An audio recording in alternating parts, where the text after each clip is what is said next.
एक एक करके करो। अंजलि की शादी कर ससुराल पहुंचने के साथ ही उसकी सास के हुक्म शुरू हो जाते हैं। हो गई शादी, बस मौज खत्म। कल से जल्दी उठकर काम पर लग जाना है। अरे माँ आज ही यहाँ आई है, इसे सब समझने के लिए कुछ दिन तो दो। मेरे और बहू के बीच की बात है, तू घर के मामले में ना बोलियो। इस पर जतिन वहाँ से अपने कमरे में चला जाता है और सास अंजलि को काम की लिस्ट सुनाने लगती है। सुबह पहले घर की सफाई करनी है, फिर कपड़े धोने हैं, साथ में खाना भी बनाना है। एक की वजह से दूसरा काम रुकना नहीं चाहिए है। जी मम्मी जी ठीक है। ये कहकर अंजलि अपने कमरे में चली जाती है।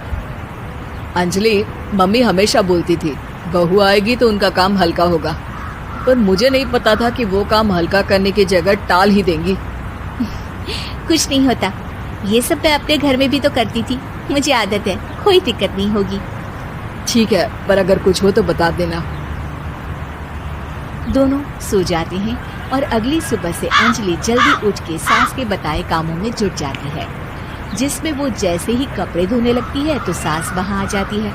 अरे सुनो, ये कपड़े ऐसे नहीं धुलेंगे, सबको डिवाइड कर फिर एक एक करके अलग अलग धोने हैं।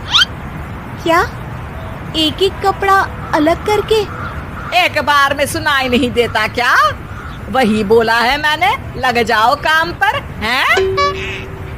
सास की बात मानते हुए अंजलि एक एक करके कपड़े धोना शुरू करती है, जिसे करते हुए आधा दिन बीत जाता है। अरे रे, सुबह से कब दोपहर हो गई पता ही नहीं चला, अभी तो खाना भी बनाना है। अंजलि भागते हुए रसोई में जाती है, जहाँ उसकी सास पहले से ही उसे खड़ी मिलती है।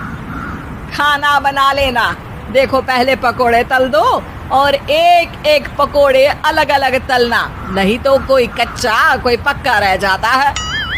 सास की हर बात में एक एक की कहानी अंजलि के समझ में नहीं आती, लेकिन फिर भी वो बिना कुछ बोले काम करती रहती है। अगली सुबह फिर वही शुरू होता है और सास एक बार फिर खाने के समय रसोई में आती है। आज क्या बन रहा है? वो जतिन ने भिंडी की सब्जी, रोटी और धनिया की चटनी बोली है, इसलिए वही बना रही हूँ। अरे वाह जी वाह, बढ़िया है। पर भिंडी एक एक करके धोना, फिर टोवेल से पोंछकर एक एक करके ही काटना, साथ ही धनिया की पत्ती भी एक एक करके ही धोना। अरे पर मम्मी जी। अरे क्या पर? सफाई का ध्यान रखना आता भी है या नहीं है? मैं ये सब सबकी हेल्थ के लिए ही तो कर रही हूँ ना, और तुम अर पर करती रहती हो हैं? सास की बातें सुन अंजलि हैरान रह जाती है। मैं तो सिर्फ सोचती थी कि जानबूझकर मेरा काम बढ़ाने के लिए ये सब करती हैं, पर ये तो काम बढ़ाने के साथ परेशान भी करना चाहती हैं। मैंने इनकी कौन सी बहस खोल दी जो इतनी दुश्मनी निकाल रही हैं? अब क्या करूं? अब अंजलि सास की बातों और हरकतों के बीच फंस जाती है। काम के लिए मना भी नहीं कर सकती, नहीं तो जाने कौन सा ड्रामा खड़ा कर दे। पर अंजलि तुझे कुछ तो करना पड़ेगा। इतनी देर में जतिन भी वहां आ जाता है। अरे कौन ड्रामा खड़ा कर रहा है और क्या करना पड़ेगा? जतिन की बात सुन अंजलि सोच में पड़ जाती है। इन्हें सच बताऊं या नहीं? पर अगर ये गुस्सा हो गए तो? वैसे भी अपनी माँ से बहुत प्यार करते हैं, फिर उनके खिलाफ कुछ सुन कैसे लेंगे? अंजलि ये सब सोच ही रही होती है कि जतिन फिर बोलता है। अरे क्या हुआ, कहाँ खो गई? अरे नहीं कुछ नहीं, वो मैं टीवी सीरियल के बारे में सोच रही थी। यहाँ और कौन ड्रामा करेगा? अरे तुम भी ना, चलो मैं चलता हूँ। इसके बाद कुछ दिनों तक अंजलि सास को सबक सिखाने के लिए अलग अलग प्लान सोचती रहती है, पर उसे सास के एक एक करके काम करवाने की आदत बंद करने का कोई तोड़ नहीं मिलता। अगर ऐसे ही चलता रहा तो कहीं मैं एक दिन अपने सिर के बालों को भी एक एक करके सुलझना ना शुरू कर दूं। पगली हो गई है क्या? अकेले में क्या बड़बड़ किए जा रही हो? वैसे आज खाने में क्या है? आलू की सब्जी।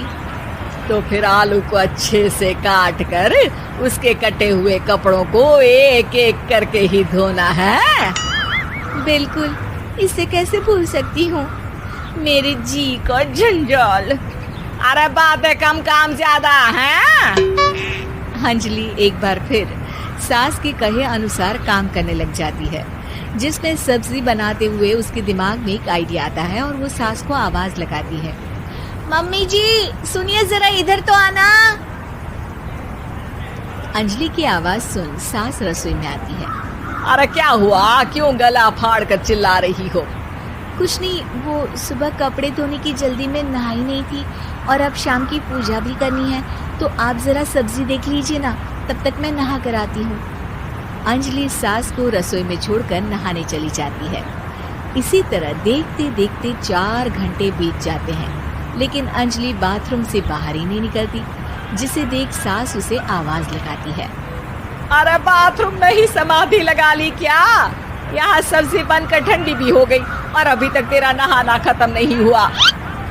मम्मी जी जैसे आप कहती हैं ना, मैं वैसे ही एक एक करके अपने बाल शैम्पू कर रही हूँ, तो अभी 3 घंटे और लगेंगे। तब तक काम और जतिन को खाना सर्व करना आप संभाल लेना। इस तरह अपने नहले पर बहू का दहला देख सास शॉक्ड रह जाती है, जिसके बाद से घर में एक एक करके करने का आलाप बंद हो जाता है।